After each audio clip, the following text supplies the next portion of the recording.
하나님 말씀 먼저 보겠습니다. 삼상 16장 13절, 14절 말씀 보겠습니다. 네, 함께 읽어볼게요. 사무엘이 기름 뿔병을 가져다가 그의 형제 중에서 그에게 부었더니 이날 이후로 다윗이 여호와의 영에게 크게 감동되니라. 사무엘이 떠나서 라마로 가니라. 14절 여호와의 영이 사울에게서 떠나고 여호와께서 부리시는 악령이 그를 번뇌하게 한지라. 아멘. 그래서 이 14절부터 23절 말씀은 사울에게 악령이 임하죠. 그래서 번뇌하게 됩니다. 환난 가운데 들어가는 것이고, 그런데 이제 사울의 신하들이 수금을 타는 자를 부르라고 얘기를 합니다. 그래서 누가 오죠? 다윗이 옵니다. 그래서 이제 다윗이 이제 수금을 타니까는 어떻게 되죠? 그것이 이제 23절에 보게 되면은 사울이 상쾌하여 낳고 악령이 그에서 떠나갔다라고 되어 있는 것이지요. 이런 내용을 가지고 있습니다. 지난 시간에 우리가 어떤 말씀을 나눴죠? 순종이 제사보다 낫다는 말을 우리가 했습니다. 그러니까 그 말씀을 나눴습니다. 하나님은 사울 왕을 패하시고 이 말씀을 하시는 거예요. 그러니까 사울을 패하신 이유이기도 합니다. 이것이 그가 하나님의 말씀을 순종이 무엇이라고 했죠? 들음이라고 했습니다. 샤마로 되어 있어요. 우리 성경은 이제 순종이라고 되어 있지만 이제 샤마, 들음입니다. 그래서 그 온전한 들음이 없음을 얘기하는 것이죠. 온전한 들음이 없으니까 헤렘이 되지 않은 것이죠. 진멸됨이 없는 거예요. 자기가 부인되지 아니하니까 자기가 왕이 된 것이죠. 하나님은 그런 사울을 패하시게 되고 누구를 주목하셨다고 했죠? 이제 다윗을 주목하시게 됩니다. 그래서 그에게 기름을 부어서 이제 이스라엘의 왕으로 세우시게 되죠. 그러면서 또 하나님은 다윗을 이스라엘의 왕으로 세우시면서 어떤 말씀을 또 하셨냐면은 이제는 처음부터 다윗을 보고 이스라엘의 왕으로 세우신 게 아니잖아요. 이제 사무엘을 통해서 이제는 하나님께서 주목하신, 하나님께서 보셨던 한 왕을 하나님께서 사무엘로 하여금 찾아가게 하시는데 처음에 누굴 보게 되냐면 이새의 아들들을 보게 하시잖아요. 엘리압을 먼저 보게 됩니다. 그러면 이제 사무엘이 생각했던 게 뭐죠? 이가 이스라엘의 왕이 되겠구나, 이런 생각을 했던 것이죠. 그러면서 하나님께서 하신 말씀이 뭐예요? 사람은 외모를 보지만은 나는 중심을 본다라고 말씀을 하셨잖아요. 그런데 엘리압도 그렇고 둘째, 셋째, 일곱째까지 다 탈락이에요. 하나님의 선택을 받지 아니하였습니다. 그렇지만 다윗이 이제 하나님의 선택을 받는 것인데, 그래서 오늘 우리가 좀 집중적으로 나눌 것은 이 다윗이 선택을 왜 받았을까? 이제 그것입니다. 물론 하나님께서 외모를 보지 아니하시고 중심을 보신다고 하셨잖아요. 그러면 우리가 생각할 때는 어떻게 생각할 수 있냐면, 그럼 다윗은 못생겼나? 왜냐면 엘리압이 잘생겼다 했잖아요. 외모가 뛰어나다고 했단 말이에요. 그럼 하나님은 외모를 보지 아니하시고 중심을 보신다고 하셨으니까 이제 다윗은 못생겼나? 근데 그 못생김도 뭐가 기준이죠? 외모가 기준이기 때문에 그건 절대 아닐 거란 말이에요. 그 중심을 보신다고 했을 때 그것이 무엇일까요? 우리의 마음 상태? 아니에요. 우리의 마음 상태도 아니라고 하는 거예요. 우리의 마음 상태는 시시때때로 변해요. 그 상황에 따라서, 그 환경에 따라서, 그 관계성에 따라서 변한단 말이에요. 그럼 나의 마음 상태가 오늘은 좋으면은 하나님 앞에 가까이 있는 거예요? 그러면 내 마음 상태가 지금 안 좋아. 그럼 뭐예요? 하나님 앞에 멀어져 있는 거예요? 한번 생각해 보세요. 그렇지 않다라고 하는 거예요. 그러니까 그 중심을 보신다고 하는 것 또한 물론 마음이라는 뜻을 가지고 있어요. 그 중심이 마음이에요. 근데 그것이 우리의 어떤 지금 현재의 상태를 가리키는 거냐? 그건 아니라고 하는 것이죠. 그것 또한 우리가 언약적인 관점에서 좀 봐야 돼요. 언약 안에서 그것 또한 살펴봐야 되는 것입니다. 예를 들면 좋은 예가 있더라고요. 자, 가인과 아벨의 제사 얘기를 한번 좀 해볼게요. 물론 다른 얘기지만은 누구의 제사를 받으셨죠? 아벨의 제사를 받으셨어요. 가인의 제사는 받지 아니하였어요. 차이가 무엇입니까? 중심이라고 하는데 그거 말고 그냥 겉으로 보여지는 거. 가인은 무엇으로 제사를 드렸죠? 보여지는 거. 성경에서 뭐라고 합니까? 곡물로 제사를 드렸다고 했어요. 아벨은요, 그러니까 양을 잡아서 제사를 드렸다고 했어요. 그럼 거기서 우리가 차이점은 뭐냐면 곡물이냐 양이냐잖아요. 그래서 그것 때문에 하나님께서 가인의 제사는 받지 아니하신 건가? 이렇게 생각할 수도 있다라고 하는 거예요. 근데 곡물 자체가 문제가 되진 않아요. 왜요? 하나님이 정하신 제사법에는 곡물로 제사를 드리는 것도 있어요. 그러니까 가인의 제사가 잘못된 것은 아닙니다. 그럼 우리가 두 번째로 생각하는 게 뭐예요? 그의 마음의 상태라고 하는 거예요.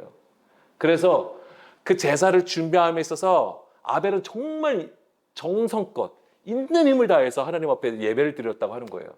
근데 가인은요, 그냥 설렁설렁 준비하고 그냥 대충대충 그냥 모양만 갖춰서 하나님 앞에 예배를 드렸다라고 생각을 하는 거예요. 그러면서 이제 우리가 이제 교훈을 받는 게 무엇입니까? 하나님 앞에 예배를 드릴 때는 정말 우리의 중심을 다해서, 힘을 다해서, 마음을 다해서 하나님 앞에 예배를 드려야 된다. 이렇게 얘기를 하는 거예요. 그래야지만 하나님께서 우리의 예배를 받으신다라고 하는 것이죠.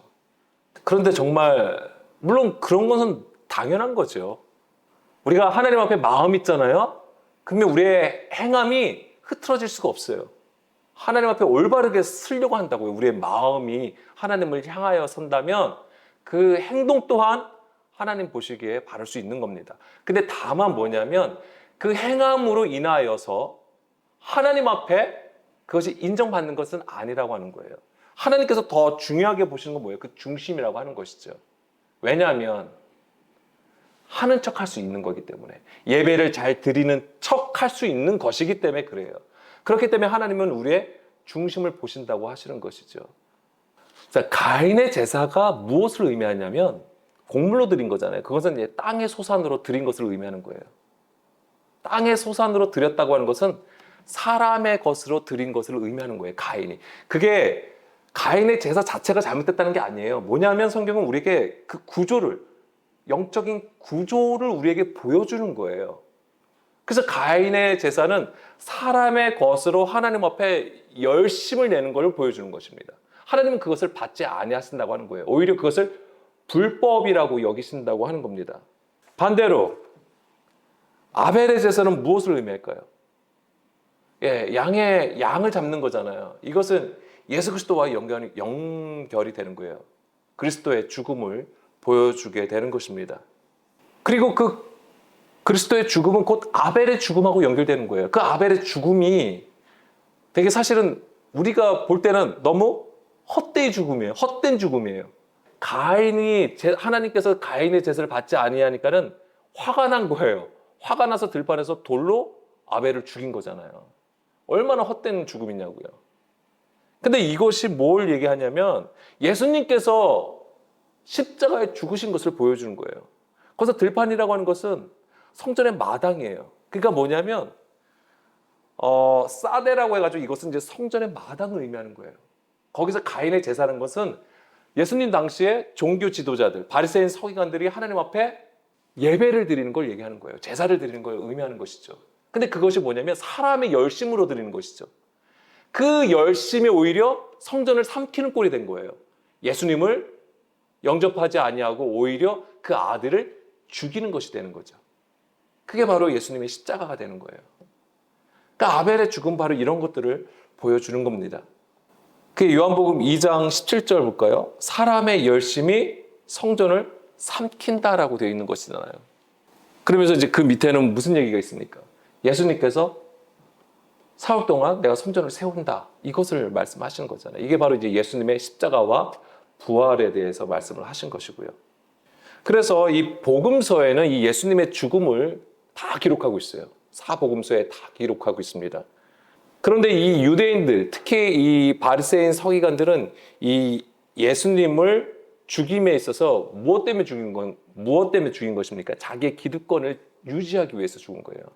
자기들이 가진 계명과 예수님께서 말씀하신 게 너무나도 달랐던 거예요. 그러니까 예수님은 천국 복음을 전파하셨으나 많은 사람들은 자기의 유익을 구하는 것에 집중되어 있었던 거예요. 구원을 얻는 것, 영생을 얻는 것에는 관심이 없었어요, 사실은. 그래서 이제는 요한복음에서도 그렇게 표현한 겁니다. 큰 빛이 왔어요. 빛이 왔으나 어둠을 더 사랑하였다라고 얘기를 한 겁니다. 자, 그들에게 있어서 예수님의 죽음은 어떻게 보였을까요? 아벨의 죽음과 같아요. 헛된 것처럼 보여요. 그게 굉장히 미련하고 쓸모없는 죽음이라고 생각을 하는 거예요. 그게 이제 이사야 53장 2절 말씀 볼까요? 이사야 53장 2절 말씀에 그는 주 앞에서 자라나기를 연한 순 같고 마른 땅에서 나온 뿌리 같아서 고운 모양도 없고 풍채도 없은즉 우리가 보기에 흠모할 만한 아름다운 것이 없도다.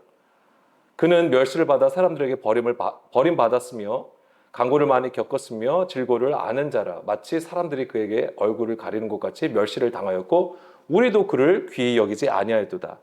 그는 실로 우리의 질고를 지고 우리의 슬픔을 당하였거늘 우리는 생각하기를 그는 징벌을 받아 하나님께 맞으며 고난을 당한다 하였노라. 어떠한 흠모할 만한 게 아무것도 없어요. 그 당시 이스라엘은 메시아를 구했단 말이에요. 그래서 그 메시아는 정말 위대한 왕의 모습을 가지고 있는 거예요. 그게 바로 이제 사람의 가르침을 받았다고 하는 것이죠. 근데 예수님을 보기에는 너무 초라한 것이거든요. 그리고 지금 그가 십자가에 죽을 때는 말할 것도 없이 너무나도 초라해요. 그리고 그것이 미련해 보이는 것이죠. 예수님은 사람들이 보는 기준에 맞춰서 오신 게 아니에요. 그 말씀을 따라 그 말씀이 육신이 되어 우리 가운데 오셨고요. 주의 뜻을 이루기 위해서 순종하여 주의 길로 행하셨던 것이죠. 그게 바로 중심이라고 하는 거예요. 그게. 그러니까 우리의 마음 상태도 아니라고 하는 거예요. 여기서 캐치하셔야 돼요. 그래서 하나님께서 보는 그 중심이라는 건 무엇입니까? 주의 뜻에 합하여 있느냐가 중요한 거예요. 그러니까 주의 뜻, 그 언약 안에 있으면 우리의 상황과 환경과 관계성에 의해서 결정되는 게 아니라고 하는 것이죠. 자, 이 십자가를 사도 바울은 뭐라고 했습니까? 고린도전서 1장 18절 말씀을 보게 되면 십자가의 도가 멸망하는 자들에게는 미련한 것이요 구원을 받는 우리에게는 하나님의 능력이라고 했습니다. 멸망하는 자들 뭐예요? 누구예요? 하나님의 뜻을 깨닫지 못하는 자들을 얘기하는 것이고 그들에게는 이 십자가가 너무 미련해 보이는 것이죠. 21절 전도에 미련한 것. 그러니까 이 십자가가 그렇게 보이는 거예요. 근데 여기서 보면은 하나님의 지혜는 뭐냐면 이 전도에 미련한 것을 믿는 자들을 하나님께서는 구원하신다고 하는 거예요. 십자가의 진정한 뜻, 그 하나님의 뜻이 그 안에 있음을 깨닫고 그리스도와 함께 그 십자가를 지고 주의 길로 행하는 것을 얘기하는 거예요. 이것도 전도에 미련한 것이라고 해가지고 예전에는 교회에서 정말 힘들어도 어렵게도 어떻게든 힘들어도 이것이 진정한 전도라고 막 이렇게 했던 거예요. 그런 의미를 얘기하는 게 아니에요. 이게 뭐냐면은 23절 볼게요. 전도에 미련한 것이라는 게 뭐냐면 23절 십자가에 못 박힌 그리스도를 전하니 이거예요. 이 그리스도의 십자가를 얘기하는 거예요. 이게 전도에 미련한 것이죠. 근데 우리는 그 방법을 가지고 정말 힘들어도 어려워도 어떻게든 전도해야 된다. 복음을 전해야 된다. 그건 맞아요. 복음을 전하는 건데 우리가 이제는 이걸 또 잘못 생각해서 이제 이런 데서 적용해가지고 그런 걸 한단 말이죠. 그런 게 아니었던 것이죠. 원래는 그리스도의 십자가에 못 박힌 그리스도를 전하는 것을 얘기하는 것입니다. 이 십자가가 하나님의 능력이고 지혜가 되는 것입니다. 따라서 이 아벨의 죽음이 헛된 것처럼 보이지만은 오히려 이 아벨의 죽음으로 인해서 무엇이 드러나냐면 가인의 제사의 불법, 범죄함이 드러나는 것이죠. 그래서 이제 사람의 열심으로 그 뭐냐면 우리의 수고와 열심이 뭐가 되냐면 우리의 공로가 되는 거예요. 사람의 공로가 되어버리는 거예요. 이것으로는 우리가 하나님 앞에 가까이 나갈 수 없다. 구원을 받을 수 없다라는 것을 보여주는 것이죠. 오히려 아벨의 제사가. 그래서 예수님이 마태복음 15장 8절에서 9절 말씀에 보게 되면은 이 말씀으로 보자면 가인의 제사는 율법 아래에서 하나님을 섬기는 종교적인 의식이에요. 외식함을 보여주는 것이 바로 가인의 제사였던 것입니다. 성경은 이런 구조를 세상이라고 하는 거예요. 세상. 그러니까 우리가 지금 막 이 세상이 어쩌고 저쩌고 얘기를 많이 하지만은 성경에서 세상이라고 하는 것은 예수님 당시에는 바로 유대교의 구조를 얘기하는 거예요. 이게 세상이라고 하는 것이죠. 이 세상으로부터 핍박과 박해를 받은 것이 바로 예수님의 십자가였고 바로 그것이 아벨의 죽음이라고 하는 것이죠. 아벨의 죽음이 바로 세상으로부터 핍박을 받은 것을 보여주는 것입니다. 그래서 이 아벨의 죽음은 그리스도의 죽음을 보여주고 있는 것이고요. 그런데 하나님은요, 시편 51편 17절 상한 심령이거든요. 하나님께서 찾으시고 구하시는 제사가 바로 이 상한 심령이라고 하는 거예요. 그러니까 하나님은 이런 그리스도의 죽음에 참여한 자의 제사를 구한다고 하는 거예요. 아벨은 죽었잖아요. 죽으면 무슨 소용이에요? 다시 한번 말씀드릴게요. 이게 문자로 보면은 죽은 것이지만 이 영적인 구조로 말씀을 드리는 거예요. 아벨의 죽음은 그리스도의 죽음인 것이고 우리는 그리스도의 죽음에 반드시 동참해야 되는 거예요. 참여함으로써 우리가 살게 된다고 하는 것입니다. 그래서 우리가 이 성경을 봐도 겉의 것으로 읽어서는 안 되고요. 겉의 것도 중요합니다. 예, 속과 겉을 다 하나님은 말씀을 하셨기 때문에. 그런데 중요한 것은 그 안에 그리스도의 교훈을 반드시 발견할 수 있어야 된다고 하는 거예요. 그것이 너무나도 중요한 것이고, 그 교훈이라는 것이 뭘까요? 그러면 그리스도의 교훈을 우리가 받는다고 하는 것은 깨닫는 것을 얘기하는 거예요. 그 말씀을 듣고 깨닫는 것을 의미하는 것입니다. 그게 성경에서 말하는 들음이라고 하는 것이죠. 순종이고 그것이 있을 때에 구원을 얻는다고 하는 것입니다.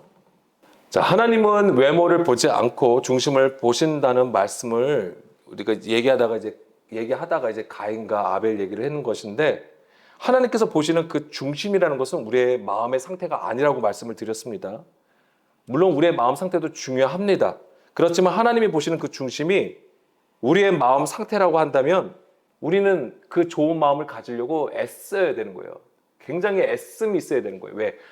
오늘 내가 기분이 나빴어요. 직장에서 기분이 힘들고 어려웠어요. 근데 이 예배 시간에는 어떻게 해야 돼요? 그거를 떨쳐내고 어떻게든 좋은 마음으로 나와야 되는 거야. 그게 우리의 애씀이 되는 거예요. 그러니까 그러한 마음의 상태를 말하는 것이 아니라고 다시 한번 말씀을 드립니다. 그러면 하나님께서 보시는 그 중심이라는 것은 무엇일까요? 예, 아까 중간에도 말씀드린 것처럼 그 언약 안에 있는 걸 얘기하는 거예요. 그 말씀을 따라가는 것을 얘기하는 것입니다. 신약의 개념으로 얘기하자면 그리스도를 모시고 있는 상태를 얘기하는 거예요. 그 중심이라고 하는 것이. 그리스도를 모시고 있는 상태. 그럼 우리가 그리스도를 어떻게 모시고 있는 거예요? 그러니까 본질을 가지고 있는 거예요. 그 말씀의 본질, 십자가의 본질을 가지고 있는 걸 얘기하는 것이죠. 그래서 중요한 것은 나를 부인하는 가운데 있어야 되는 거예요. 그 말씀으로 말미암아. 그것이 중요한 겁니다. 그렇기 때문에 우리가 이 그리스도의 믿음이라는 개념을 가지고 있어야 돼요. 우리가 믿어서 구원을 받는다고 얘기를 하는 것이지만은 성경은 정확하게 말씀드리면 그리스도의 믿음으로 구원을 받는 걸 얘기합니다. 그럼 그리스도의 믿음은 무엇입니까? 아버지의 말씀을 듣는 걸 얘기하는 거예요. 그게 그리스도의 믿음이에요. 그래서 뭐냐면 우리가 그리스도를 우리 안에 모실 때에 하나님의 말씀을 듣는 그 온전함을 가지게 돼요. 그러니까는 내가 행하는 게 아니고요. 그 믿음도 그 들음도 내가 행하는 게 아니라 내 안에 계신 그리스도께서 하시는 거예요. 그리고 그리스도로 말미암아 하나님의 영광이 나타나는 거예요. 우리가 뭐 거듭나고 뭔가 치유가 되고 회복이 된다고 해서 내가 뭔가 해서 되는 게 아니고 그것 자체가 우리의 것이 되는 거예요. 그것이 아니라 바로 그리스도를 통해서 하나님께서 온전히 받으신다고 하는 것이죠. 그것이 바로 그리스도의 믿음이라고 하는 것입니다. 그래서 하나님은 오늘도 그리스도의 고난에 참여하는 자를 찾으시는 거예요. 그래서 무릇 마음이 가난하고 통회하고 하나님의 말씀을 듣고 떠는 자를 오늘도 구하시는 것입니다. 그러한 한 사람으로 서길 간절히 원합니다. 그래서 하나님은 그 과정에 기꺼이 참여하는 자의 마음을 보시는 것이고 하나님께서 보신다고 하는 것이 그 중심이에요. 그 과정이에요. 구원의 여정에 오늘도 나를 순종하여서 나아가는 그 과정, 그것을 주님께서 보신다고 하는 거예요. 그 중심을 보신다고 하는 것입니다. 자, 하나님은 이제 이새의 가문에 가서 막내 다윗을 택하십니다. 하나님은 다윗의 무엇을 보셨을까요? 그 중심이 무엇이었을까요? 예, 우리는 이제 뭘 생각하냐면 하나님이 미래를 보시잖아요. 어제도 오늘도 내일도 다 하시는 하나님. 그러니까 뭐예요? 다윗이 우리가 이제 역사를 이미 알고 있으니까는 얘기할 건데 다윗이 어떻게 하죠? 예, 통일 왕국을 이루잖아요. 이스라엘을 통일합니다. 그리고 주변 다른 민족을 다 징벌해요. 그 모습을 보고 하나님께서 다윗을 택하셨다. 이제 이렇게 얘기할 수도 있는 거죠. 아니면 이런 것도 있어요. 다윗은 무엇을 소망했습니까? 예, 성전 짓기를 소망했어요. 왜요? 언약궤를 모시기 위해서. 언약궤를 성전 예루살렘으로 가져오는 것을 굉장히 소망했어요. 그 마음을 하나님께서 보셔서 다윗을 택하셨을까?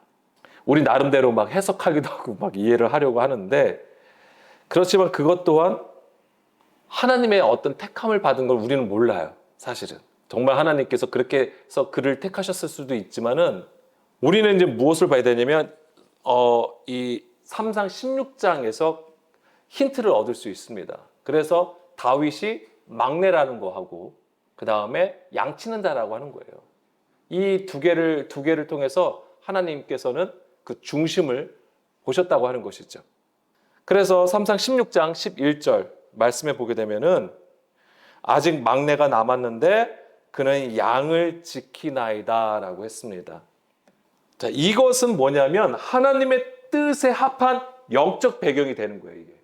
실제 그는 막내고 양을 지키는 일을 했어요. 그렇지만 이것은 하나님께서 다윗을 택하신 영적 배경이 되는 것입니다. 또 이것은 다윗이 보여주는 이 영적 배경은 성경 전체에서 하나님의 뜻이 무엇인지를 그 다음에 하나님의 마음이 어디로 흘러가는지를 보여주는 그림이 되는 거예요. 자, 막내라고 하는 것은 무엇이냐면 카탄이라고 되어 있습니다. 카탄, 가장 작은이라는 뜻을 가지고 있어요.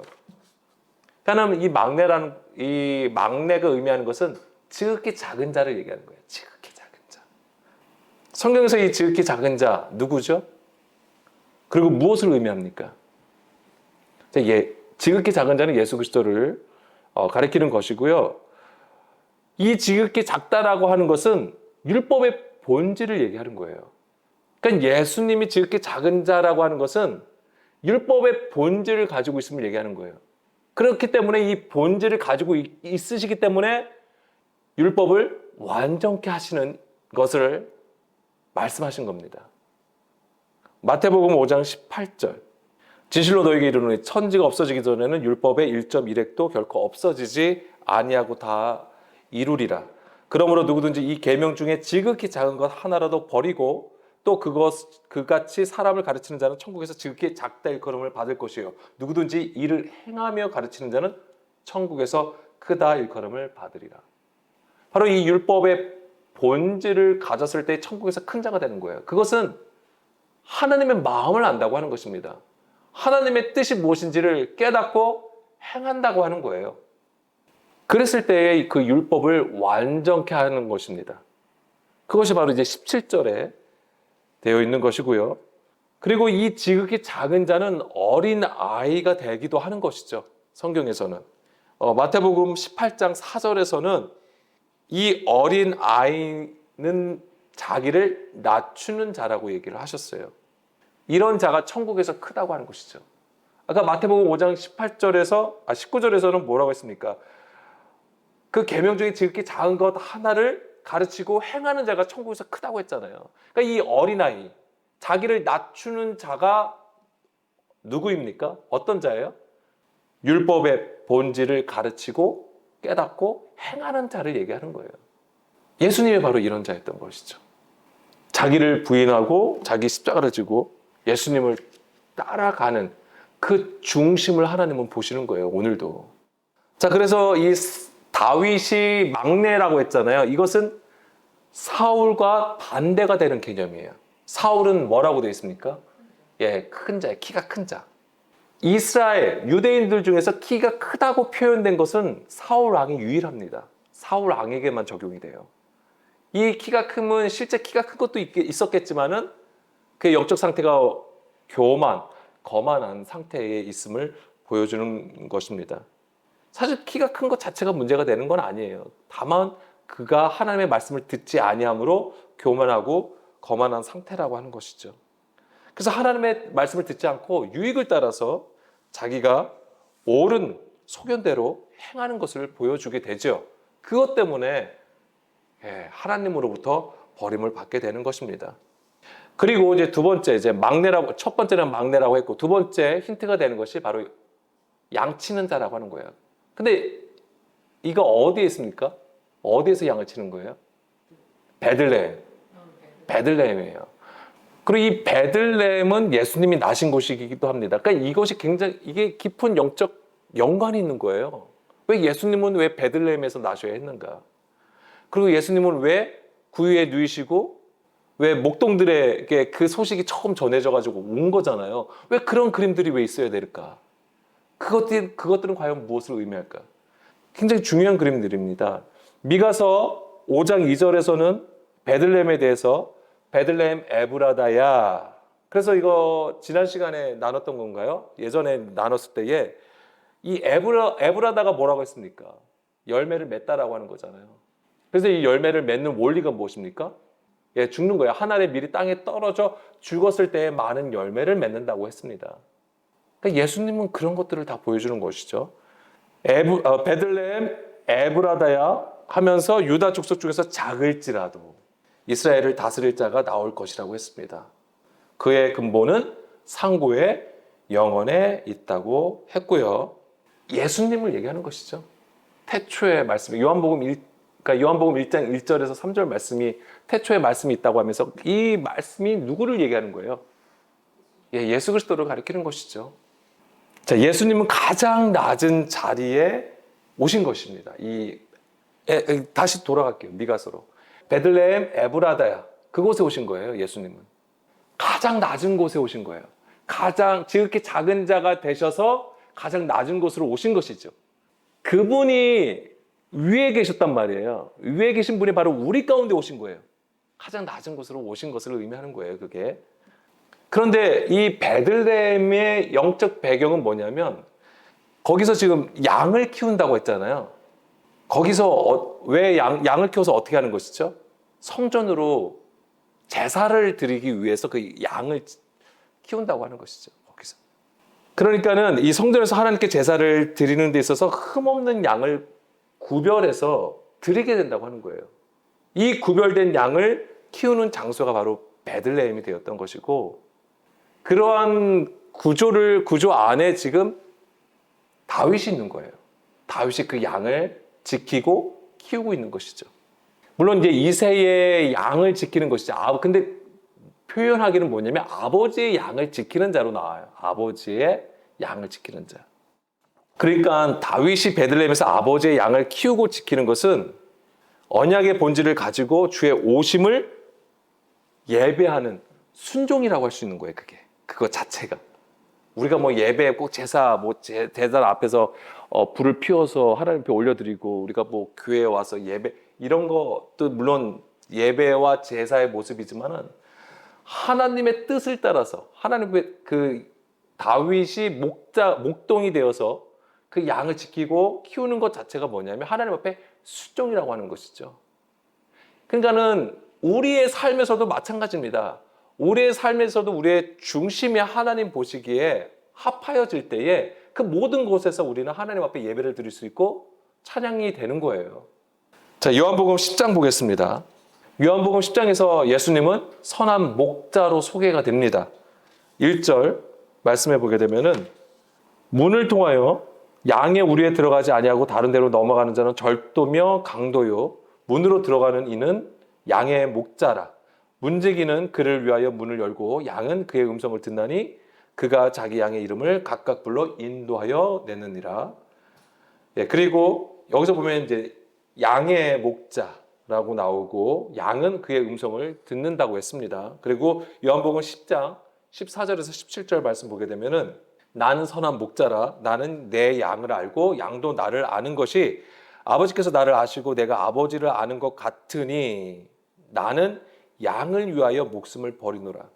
또 이 우리에 들지 아니한 다른 양들이 내게 있어 내가 인도하여야 할 터이니 그들도 내 음성을 듣고 한 무리가 되어 한 목자에게 있으리라. 내가 내 목숨을 버리는 것은 그것을 내가 다시 얻기 위함이니 이로 말미암아 아버지께서 나를 사랑하시느니라. 아멘. 자, 예수님은 선한 목자라고 하셨고요. 여기서 선한 목자는 양을 위하여서 목숨을 버린다고 하는 거예요. 내어주심이죠. 자, 17절에서는 양을 위하여 목숨을 버리는 것 때문에 아버지께서 나를 사랑하신다고 말씀하세요. 이게 뭐냐면 예수님의 십자가거든요. 그 아버지의 뜻을 온전히 순종한 것으로 하나님께서 그 아들을 사랑하신다고 하셨습니다.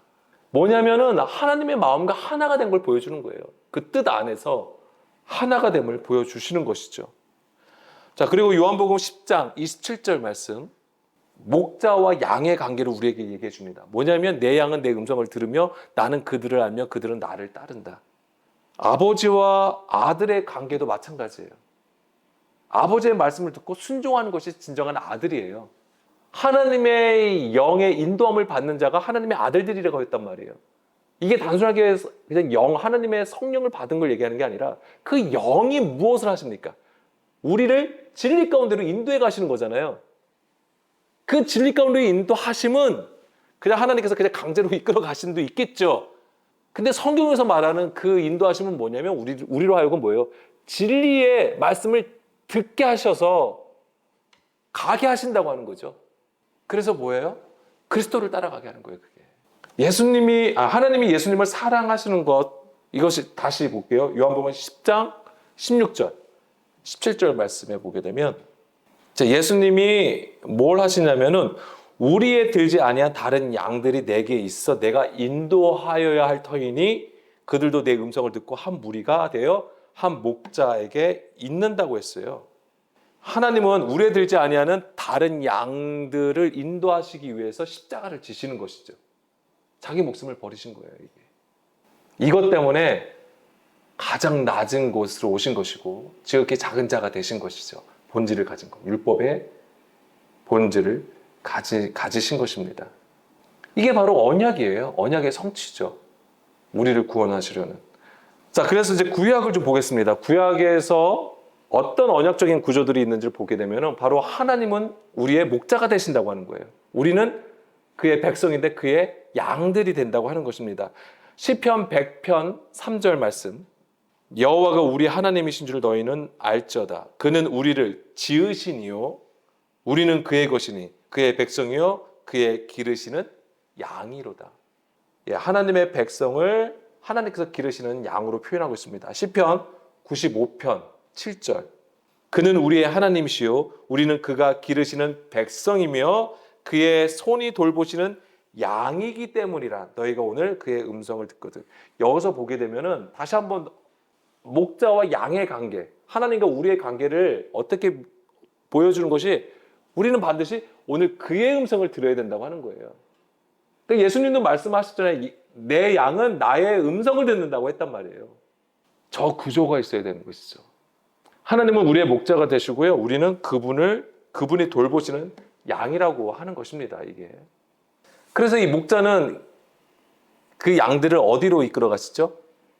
네, 초원, 물가. 예, 맞습니다. 왜요? 예, 먹을 것 주려고. 좋은 꼴을 주기 위해서예요. 다른 거 없어요. 좋은 꼴을 주시기 위해서. 우리에게 물을 주기 위해서, 생수를 주시기 위해서. 그게 다 뭐예요? 하늘의 양식, 진리의 말씀을 얘기하는 거예요. 그것을 주시기 위해서 우리를 인도해 가신다고 하는 거예요. 그런데 그것을 방해하는 게 있어요. 그게 중간에 막힌 다음에요. 법조문으로 된 계명의 율법, 사람의 계명이라고 하는 것이죠. 그것이 방해를 하는 것이죠. 예수님이 바로 그것을 깨뜨리시는 것이죠. 그러니까 다윗이 막내이고 지극히 작은 자 하나가 된 것을 보여주는 것이고, 또 아버지의 양을 지키는 자, 양치기로 나옵니다. 이것이 다 무엇을 얘기하냐면 하나님의 뜻 안에서 지각을 사용하여 하나님께서 찾으시는 그 모습으로 순종하고 예배하고 있다고 하는 것입니다. 그 모습이에요. 하나님은 다윗의 그 중심을 보신 것이죠. 그게 중심이에요. 우리도 마찬가지예요. 우리의 지금 마음의 상태가 어떠냐 이걸 얘기하는 게 아니고 하나님께서 기뻐하시는 그 모습, 그 중심을 가지고 지금 우리가 있느냐? 그거예요. 자, 3상 16장 13절 보겠습니다. 이제는 좀 빠르게 진행할게요. 이거 오늘 좀 길다고 했었는데 여기서 보면 사무엘이 기름 뿔병을 가져다가 그의 형제 중에서 그에게 부었더니 이날 이후로 다윗이 여호와의 영에게 크게 감동되니라. 사무엘이 떠나서 라마로 가니라. 자, 여기서 보면 사무엘이 하나님의 뜻을 따라서 다윗에게 기름을 붓게 됩니다. 이날 이후로 다윗에게 여호와의 영이 크게 임하였다고 되어 있어요. 여호와의 영이 임하여서 크게 감동이 되었다라고 했습니다. 근데 한번 보세요. 사울에게도 기름을 부었죠. 그때도 어떻게 되어 있냐면 기름을 붓고 나서 뭐예요? 그 또한 하나님의 영에 크게 감동이 되었다라고 되어 있어요. 근데 사울과 다윗은 좀 달라요. 3상 10장 10절 여기서 보면은 그들이 산에 이를 때에 선지자의 무리가 그를 영접하고 하나님의 영이 사울에게 크게 임함으로 그가 그들 중에서 예언을 하니 11절 전에 사울을 알던 모든 사람들이 사울이 선지자들과 함께 예언함을 보고 서로 이르되 기스의 아들에게 무슨 일이 일어났느냐 사울도 선지자들 중에 있느냐 하고 자 이게 어떻게 읽혀지십니까? 뭔가 어제 하나님의 영이 감동되니까 뭐예요? 막 예언도 하고 우리가 실제로 경험한 그거잖아요. 하나님의 성령이 임했어요. 그 우리가 뭐예요? 방언도 하고 예언도 하고 놀라운 능력이 나온단 말이에요. 그걸 보고 이제 하나님의 사람이 되었구나. 이제 이런단 말이에요. 근데 여기서도 보면은 그런 분위기라기보다는 12절 그곳에 어떤 사람이 말하 이르되 그들의 아버지가 누구냐 한지라 그러므로 속담이 되어 이르되 사울도 선지자들 중에 있느냐라고 했어요. 이게 뭐냐면은 좀 당황스럽다라는 뉘앙스가 더 커요. 분위기가.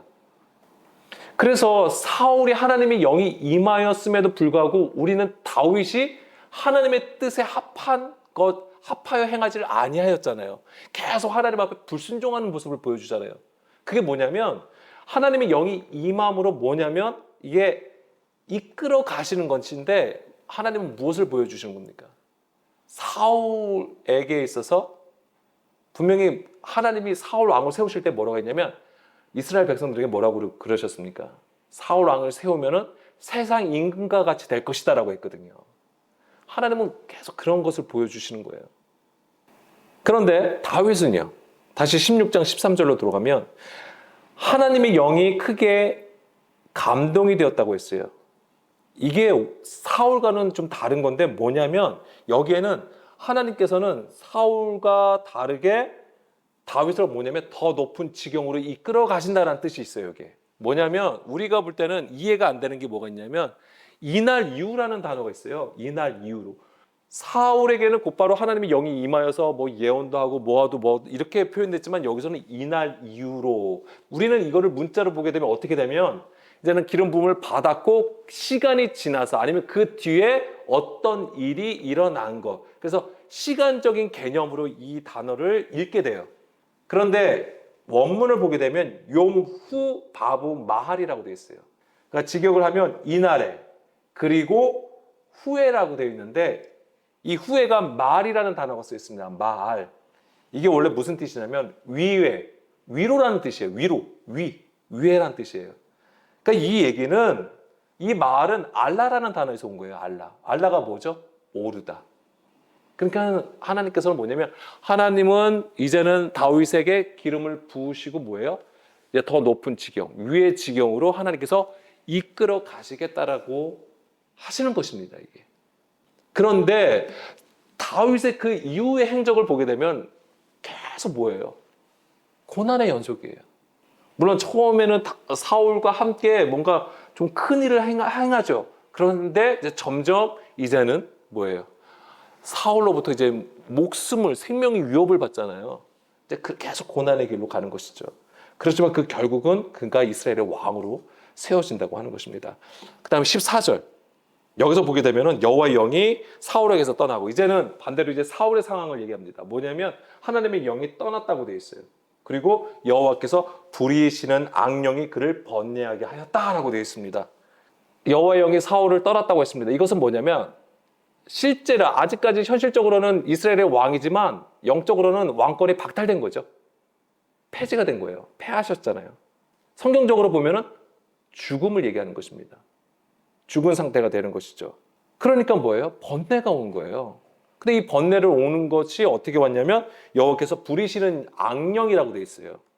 여기서 이 악령이라고 되어 있잖아요. 악령. 그럼 우리는 뭐 생각하죠? 사탄 마귀로 생각을 해요. 그런데 이 악령이 어디서부터 온 거예요? 네, 맞아요. 하나님으로부터 온 거예요. 이걸 아셔야 돼요. 우리가 일반적으로 보면 이 사탄하고, 그러니까 악마, 사탄하고 천사하고 완전히 대치되는 거, 서로 대립하는 관계로 봅니다. 그게 이제 우리가 어떤 외부적인 어느 또는 다른 종교의 어떤 그런 영향도 있어요. 그런 배경을 가진 게. 그렇지만은 성경은 뭐냐면 사탄도 천사도 다 뭐야? 하나님께서 사용하시는 영이에요. 그래서 뭐냐면 하나님의 주관 하에 있다라고 하는 것입니다. 근데 목적은 뭐예요? 둘 다 그렇게 사용하시는 목적은 우리를 구원하시기 위한 거예요. 그 목적은. 그래서 이 하나님의 악한 영이 임하였을 때에 이제 번뇌가 오게 되는 것인데 이 번뇌는 두려워하다는 거예요. 그래서 이제 시편 18편 4절 말씀을 보게 되면 사망의 줄이 나를 얽고 불의의 창수가 나를 두렵게 하였으며 그 다음에 수월의 줄이 나를 두르고 사망의 올무가 내게 이르렀다. 여기서 4절에 두렵게 하다. 이게 바트, 번뇌하다라는 거예요. 사망의 줄, 수월의 줄, 불의의 창수. 이게 다 뭘 의미합니까? 환란이라고 하는 거예요. 다윗에게 닥친 환란, 6절. 환란이 임한 것을 얘기하는 것이죠. 자, 다시 3상 16장 15절. 사울이 번뇌하게 돼요. 그러니까 사울의 신하들이 뭐라고 합니까? 수금을 잘 타는 사람을 구하라고 합니다. 그래서 다윗이 오게 돼요. 하나님께서 그 다음에 18절. 소년 중 한 사람이 대답하여 이르되 내가 베들레헴 사람 이새의 아들을 본즉 수금을 탈 줄 알고 용기와 무용과 구변이 있는 준수한 자라 여호와께서 그와 함께 계시더이다. 이제 다윗을 얘기하는 것이죠. 그러면서 이제 23절 보겠습니다. 여기까지 좀 볼게요. 하나님께서 부리시는 악령이 사울에게 이를 때에 다윗이 수금을 들고 와서 손으로 탄즉 사울이 상쾌하여 낫고 악령이 그에게서 떠나더라라고 했습니다. 여기서 하나님께서 부리시는 악령, 여기서도 하나님께서 부리시는 악령이라고 되어 있잖아요. 여기서는 라라는 단어가 없어요. 오히려 뭐라고 했냐면 그냥 루아후 엘로힘이라고 되어 있어요. 그러니까 원래는 하나님의 영이 사울에게 이를 때가 되는 거예요. 그러니까 이런 개념을 잘 아셔야 돼요. 악령이라 해가지고 어떤 무슨 사단마귀 어떤 조직체에서 대장 사탄한테 명령받고 온 게 아니에요. 하나님께서 부르신다고, 하나님이 이것을 지금 연출하고 계신다고 하는 거예요. 사울에게도. 다시 한번 말씀드릴게요. 하나님께서 무슨 악한 뜻이 있어서 그렇게 하신 게 아니에요. 하나님의 목적은 무엇이라고 했습니까? 구원하는 데 있다고 하는 거예요. 하나님의 심판도 마찬가지예요. 우리를 구원하시기 위해서 하시는 거예요. 그래서 그냥 하나님의 영이에요. 자, 다윗이 수금을 타니까 어떻게 되죠? 사울이 상쾌하여 낫다고 했어요. 그리고 악령이 떠나갔다고 했습니다. 여기서 상쾌하게 낫는다는 것이 무엇일까요? 낫다라는 것은 토부예요. 선왕이란 뜻을 가지고 있고 상쾌하다. 라바흐 뭐냐면 자유로이 숨쉬다, 소생하다, 넓은 공간을 가지다라는 뜻을 가지고 있습니다. 그러니까 이게 우리가 뭘 생각해야 되냐면 사울이 하나님의 영이 떠나간 상태잖아요. 이게 뭐냐면 환란이라고 하는 거예요. 근데 성경에서 환란은 뭐예요? 우리가 그 좁은 틀에 갇힌 상태를 얘기하는 거예요. 그리고 매어 있는 상태. 이게 환란이에요. 근데 거기서 어떻게 된 거예요? 수금을 타니까 자유롭게 되었다고 하는 거예요. 다윗이 수금을 탈 때 뭔가 오늘 우리 얘기로 하자면 기타를 치는 거잖아요. 그럼 기타를 칠 때 하나님의 뭔가 좀 능력이 있어서 그런 걸까요? 중요한 거는 뭐냐면 다시 13절이죠. 18절. 자, 그가 용기도 있고 무용과 구변이 있고 준수하대요. 근데 이것보다도 더 중요한 게 뭐냐면 여호와께서 그와 함께 계시다고 하는 거예요. 그러니까 갑자기 다윗을 통해서 사울을 상쾌하게 낳게 했어요. 왜 하나님은 이것을 왜 이렇게 하셨을까요? 다윗에게 어떤 뭐 수금치는 어떤 능력이 있는지 모르겠어요. 능력 행함이 있는지 몰라요. 근데 여기서 의도는 무엇일까요? 이제는 뭐예요? 다윗을 드러내시는 거예요. 이제는. 그러니까 기존에는 다윗이 숨어 있었다고 치면은 이제는 드러내셔서 이스라엘에 드러내시는 작업을 하시는 거예요. 그래서 이제 이 이후로는 이제 다윗이 계속 나와요. 그렇죠? 다윗이 골리앗을 무너뜨리는 일들도 하고 계속 그런 거를 하는 거예요. 다윗을 세우시기 위한 하나님의 이제는 일종의 밑작업? 그런 거예요. 근데 그래야 되는 거예요, 반드시. 뭐냐면 이제 사울이 죽어지고 뭐예요? 선한 것이 이제 드러나야 되는 것이죠. 그래서 하나님께서는 우리의 악함도 이렇게 이용을 하시는 거예요. 우리의 그 악도 하나님의 선으로 이끌어 가시는 모습을 우리에게 보여주시게 됩니다. 그리고 마지막으로 우리가 이사야 61장 1절. 이것이죠. 바로 이 하나님께서 함께 하실 때에 바로 이런 일들이 일어나는 거예요. 여호와의 영이 내게 내리셨으니 이는 여호와께서 내게 기름을 부으사 가난한 자에게 아름다운 소식을 전하게 하려 하심이라. 그러니까 다윗으로 하여금 바로 이 일을 보여주시는 거예요. 그러면서 마음이 상한 자를 고치며 포로된 자에게 자유를, 갇힌 자에게 노임을 선포한다라고 하는 것이죠. 이것이 바로 이제는 사울이 번뇌에서 벗어나는 것을 보여주는 것이죠. 그런데 이 이후에도 보면은 사울은 계속해서 하나님의 뜻에 거스르는 자로 서게 되는 것이죠. 그리고 다윗을 계속 어떻게 되냐면 점점 이제 핍박하게 되는 것이고 그런 모습들을 보여줍니다. 그러나 다윗은 계속해서 하나님의 뜻을 저버리지 않아요. 그 중심이 계속 하나님을 향하여 서 있는 것이죠. 그러니까 하나님은 계속 그를 보호하시는 거예요. 오늘도 하나님께서 주의 뜻을 우리 가운데 세우시되 우리가 바라는 모습들로 하나님 앞에 구하는 게 아닙니다. 절대. 오늘도 우리가 이해하지 못하고 우리가 알 수 없는 부분이 있겠지만은 하나님의 뜻을 거기서 구해야 되는 거예요. 하나님의 목적은 우리를 구원하는 것에 있습니다. 하나님의 선으로 이끌어 가시는 거예요. 오늘도 그 하나님을 우리가 찾고 구하기를 간절히 원합니다. 우리 함께 기도하실게요.